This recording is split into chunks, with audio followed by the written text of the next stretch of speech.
Hello, welcome to a new edition of the Right Wing Populist Podcast. I am the Right Wing Populist. So today I want to talk about the Israel-Hamas Gaza deal, the potential impacts it may have on upcoming elections, domestic politics in general, and sort of explaining how we got to this point, how we finally got a peace deal, and sort of breaking down why I feel as though this deal could have been reached sooner and why I do put most of the blame for this deal not being reached sooner on Israel and not Hamas. I know there's still a lot of people on the right, particularly older boomer types, who believe that Israel's perfect, they do nothing wrong, that all the people in Gaza are secretly terrorists, so even killing children's okay because they're going to grow up to become terrorists. But the reality, that's not the case, and Israel has a lot to blame, and, it's a tough situation, God bless Trump for getting a peace deal done, but this could have been done sooner, and it is on Israel. So we're going to talk about all that. But before we do, please remember to subscribe to the podcast, whether it's on Apple Podcasts, Spotify, or YouTube. Just subscribe. Also, subscribe to the website, link to the website in the description of the YouTube podcast, and also available to subscribe on the other podcast platforms. So, as you should know by now, that there was an agreement reached between Israel and Hamas to get hopefully a permanent ceasefire in Gaza. And sort of the question was, why is Israel agreeing to this? And why is Hamas agreeing to this? Because Israel has not accomplished their goals that they set out to accomplish when they started going into Gaza. Their number one goal was to get the hostages back, and they are getting them back, in all fairness. I mean, it took them 2 years, but they were getting their hostages back, so that's good, I guess. But the second thing was to totally destroy Hamas. That was one of their stated goals. Obviously, Hamas hasn't been destroyed because they were negotiating with Israel over these last couple of days and weeks, and indirectly negotiating them through Qatar and other Islamic countries. So obviously that hasn't been accomplished. And there's really a third goal for Israel bombing Gaza, which they would never publicly state, at least not in English. In Hebrew, they would sort of acknowledge it, people like Ben-Gvir and these other people. But the other stated goal was to ethnically cleanse Gaza to have a greater Israel. That was really frankly, I would say their main goal. They want a greater Israel, and they want to ethnically cleanse Gaza because they want it to be a majority Jewish state. They can't take in all these Palestinians because just it'll increase the number of non-Jews, and Palestinians' birth rates are higher than the Jewish birth rates in Israel. So over time, you would see a situation where Israel's not a Jewish state just by the population numbers.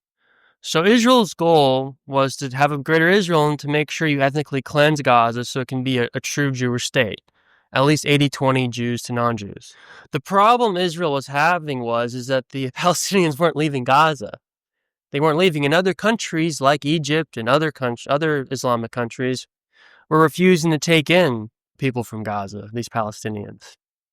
So because they weren't leaving and no other countries were willing to take the Palestinians, the only way Israel could ethnically cleanse Gaza was through a genocide, just to be blunt about it.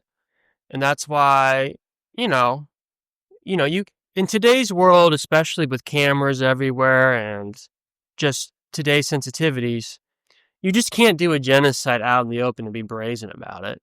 So Israel they've had a pretext of saying, well, Hamas, they use human shields, they hide behind civilians, so what can you do? If we have to destroy a hospital because there may be Hamas there, it is what it is.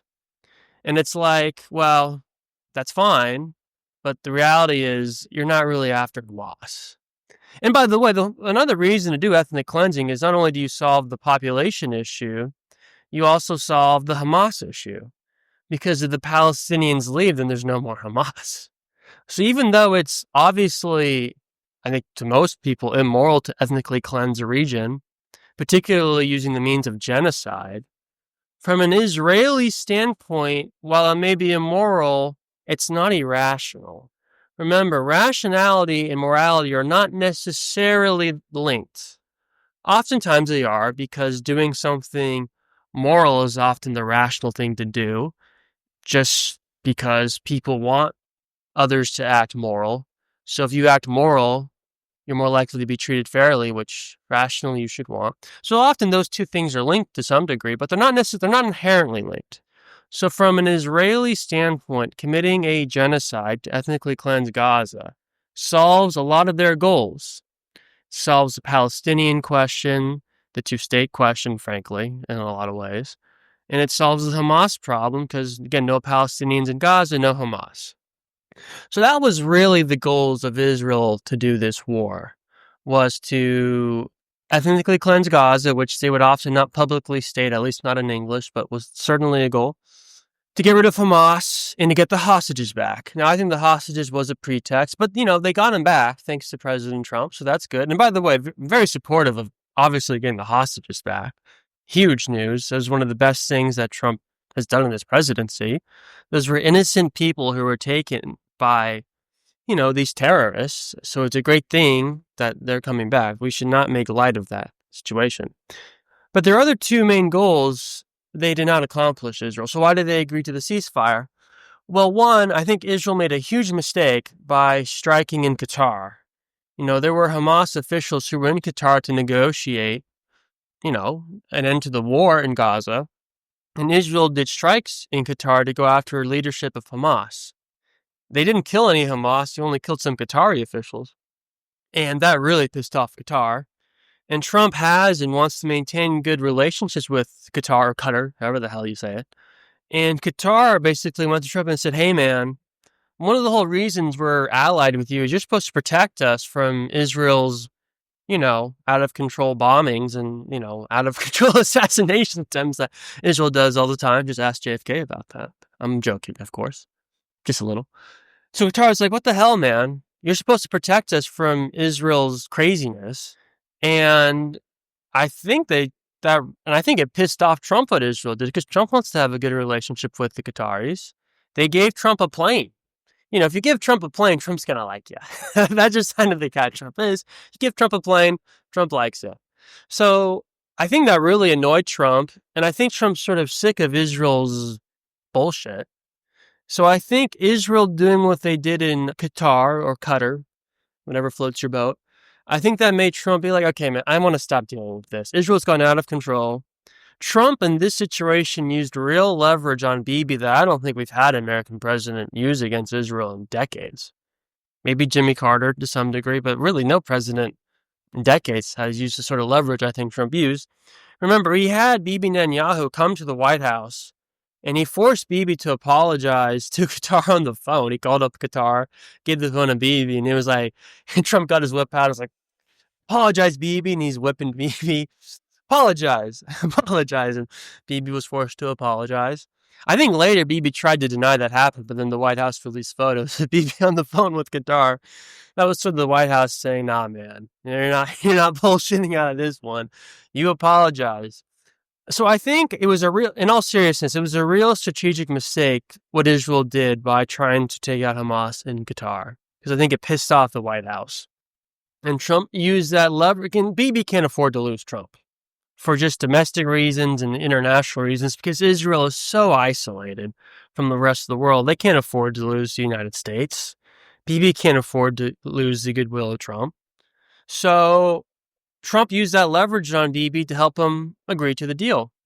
And I think that's why Israel ultimately had to agree, is because they've become such a pariah for what many people do consider to be a genocide in Gaza. Bibi can't afford to lose the United States. He can't afford to lose Trump for domestic and international purposes. So that's ultimately why Israel was forced to agree to this ceasefire. Now, the other question remains is, why did Hamas agree to this? Because from the Palestinian perspective, the overall deal, the 21-point plan, it's not a good deal for Hamas or the Palestinians. It's a very Israel-favored deal, if we're being honest. So why did they agree to it? Well, one, and Jeremy Scahill of Drop Nice News, he did an interview the other day. I may play a clip of it, we'll see.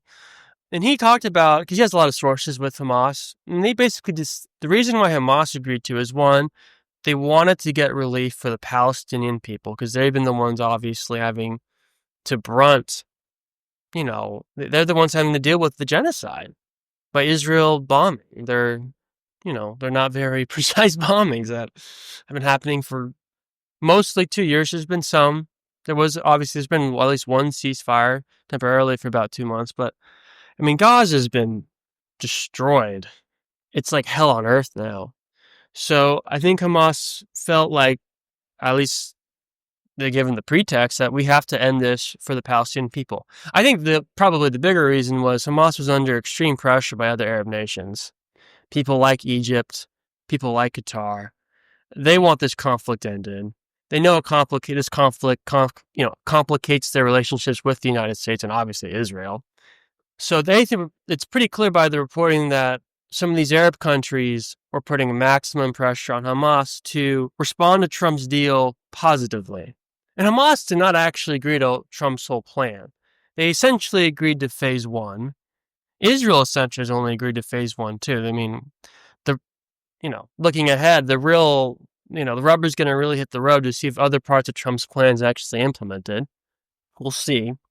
But I think Hamas felt they were under pressure from basically the Muslim community and, the Palestinian people and all their suffering, that we need an end to this war, so we're going to agree at least to phase one of Trump's plan. So that's why they agreed to it. And look, it's a little analysis here. I'm no fan of Hamas. I'm not a fan of Israel. I used to be a big fan of Israel until and I was very supportive of them in the immediate aftermath of October 7th. I had no problem with them trying to get back their hostages and even trying to take out Hamas. But, anyone who's actually studied what's been going on in the last 2 years, it's very hard to defend Israel. And if you look at some of Israel's biggest defenders in the American media, people like Ben Shapiro, Douglas Murray, etc., they often don't really defend what Israel's actually doing in terms of killing all these civilians, all these children. They'll defend the principle of Israel responding to October 7th, which is, okay, fair enough. You could understand why Israel had the right to respond to October 7th. But they very rarely ever get into the merits of what Israel's actually been doing and their real goal, because their real goal in Gaza is to ethnically cleanse it. Anyone who studied this for like 5 seconds can understand that. And people like Ben Shapiro and Douglas Murray, they never acknowledge it, but that's clearly what Israel's been doing. They've been trying to ethnically cleanse Gaza, and they haven't been able to get them to leave. So the only means they've been doing, the means of trying to ethnically cleanse them, has been through a technical genocide. That's what's been happening in Gaza, okay, just to be blunt. And Israel's defenders never want to acknowledge that. Gee, I wonder why. They never want to acknowledge the fact that Israel's... And look, this isn't even just really a Bibi problem. This is just an Israeli problem. Israeli society, and you can understand why. October 7th was horrible. I am not trying to downplay that by any means. Terrible event. But, just because October 7th was a terrible event, it doesn't give the victim of that event the right to commit a genocide in response. Go after the Hamas leadership? Yes. To get back your hostages? Yes. To ethnically cleanse using genocide as the means? Hell no. You do not have the right to do that. And that's what was happening. So thank God, and Trump deserves a lot of credit. He deserves a lot of credit. It is true that Israel violated a ceasefire back in March, and Trump obviously allowed that. But I think this time is different because, well, number one, we're getting our hostages back, which is huge. And that was, that wasn't we got some hostages back in January, but not all of them. And this is really Trump's ceasefire. Back in January, it was sort of Trump's, but also Biden. They both tried to take credit for it. This is clearly Trump's deal. Trump's made it very clear, and according to Jeremy Scahill of Drop Site News, a lot of these Arab nations wanted Trump to say publicly that the war is over. They try to give Israel as little pretext as possible to restart the war. And Trump has said publicly, I believe at his cabinet meeting yesterday, that the war in Gaza is over and it's time to rebuild. And I believe Trump also said today that when he's in Egypt, he's going to discuss the future of Gaza with other Arab nations, which is, I think, good overall. So Trump deserves credit. He ended the genocide. He let it continue for far too long. And, he deserves criticism for that. But, it was important to get our hostages back, and he could not immediately get our hostages back without negotiating with Hamas. Some of these far-left anti-war people who hate Israel, who I'm sort of sympathetic to in terms of their analysis of Israel, they've been too hard on Trump. I've seen people like Jeffrey Sachs, John Mearsheimer. Like, I think it's accurate to say Trump could have ended the genocide sooner, but it was also important to get the innocent hostages back. And the only way to do that was through negotiation, and the leverage the United States has to get those hostages back is what Israel is doing in Gaza. So I wish it had happened sooner. If Biden had put more pressure when he was president on Bibi, he probably could have got this done. Let's remember that Trump is the one who's ending the genocide. It wasn't the Democrats. It wasn't Joe Biden. It's Trump. So now the real question is, Trump likes to call himself a peacemaker. Well, this is going to put him to the test because Israel has a long history of not keeping the ceasefires, of violating ceasefires. I mean, they violated the one back in March. Okay. And you see on Fox News and Newsmax and even other more left-leaning outlets like CNN saying, oh, how can we trust Hamas to not violate? We don't have to worry about Hamas. Okay. The other Muslim countries are going to keep Hamas in line because Hamas is dead without some of these other, Muslim countries. What we have to worry about is Israel, because Israel still wants to ethnically cleanse Gaza. So they're going to look for any excuse, any pretext to violate the deal and to go back to the bombing of Gaza. That's the real risk. So it's up to Trump. If Trump really wants to be the peacemaker that he self-describes himself as, this is putting him to the test. He has the power here to keep Israel in line if he really wants to wield it. I mean, I'm calling on Trump and anyone in the administration, hold Israel and keep them in line. Keep their feet to the fire. Okay, they agreed to your deal. Okay, and nowhere in the deal does it talk about ethnic cleansing. In fact, the deal is very clear that the Palestinian people get to stay in Gaza. The deal doesn't provide for a Palestinian state necessarily. There's some language in the deal that, alludes to the potential, but it doesn't guarantee it. And no U.S. deal is ever going to guarantee a Palestinian state. It's just not going to happen. Whether you think it should or shouldn't, it's just not going to happen. I think it should happen, but the United States is not going to necessarily be the driving force, at least not a Trump administration. But it does allude to it, which is, good enough, at least for now. But Trump needs to hold Bibi and Israel in line. Okay. They're the biggest threat for this peace deal falling apart and to not getting past phase one of this deal.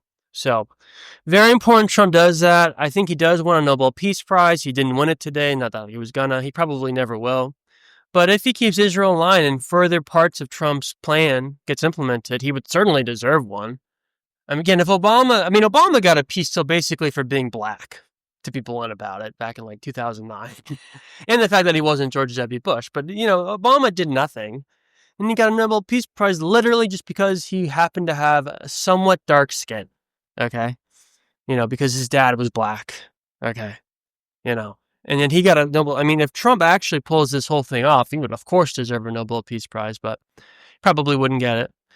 So anyway, that's sort of my breakdown of the Israel-Gaza deal. Again, congratulations to the families of the hostages.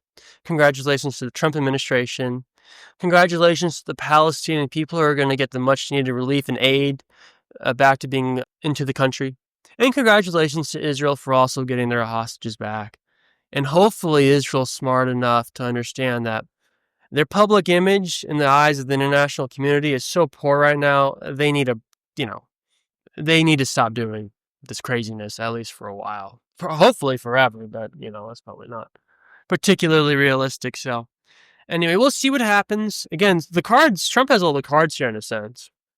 If he really wants this deal to be implemented with the help of some of the Arab nations that are, allied with him, countries like Qatar and Egypt, this could come to fruition, but it's going to take a lot of hard work. And we'll see. Again, if Trump wants to really prove his peacemaker cojones, this is going to be a good test for him. Last thing I wanted to mention is a new poll from Morning Consult came out. And the poll was about, all 50 states and whether or not they can, they identify as conservative or liberal. And 38 of the 50 states identified as conservative, which is interesting, including states that Trump lost, states like New Jersey, Virginia, New Hampshire, and New Mexico. And what's interesting is if states actually voted the way you would think based on how they're self-described, Republicans they'd have over, 60 seats easily. They'd have close to 70. I mean, that's how remarkable it is. So the question is then why did we lose some of these states that identify as conservative, states like Virginia, states like Georgia's a swing state, but we've lost it before, states like New Jersey. Like, why did we lose these states if they self-identify as conservative? And I'm going to have an article about this that'll be on the website later today, so please check it out. Again, check out the website, link in the description. But I'll do a quick summary. The reason is that Democrats tend to do better with self-identified moderates. So even in a state where the plurality of people identify as conservative, you'll still have a big chunk of people who identify as moderate, not necessarily liberal, but they vote Democrat. So that's why states like Virginia and New Jersey, you'll have a plurality of people saying we identify as conservative, but Democrats will win the moderate vote. And that's how they're able to win states like New Jersey, Virginia, New Mexico, etc. But a really interesting poll. Again, I'll have a link to it in my article later today, and I'll have more of a breakdown of the results. It was pretty interesting, actually. So anyway, that's it for the podcast today. Thanks for listening. Again, please subscribe, whether it's on Spotify, Apple Podcasts, or YouTube. Subscribe to the website. Thank you for listening, folks. See you next week.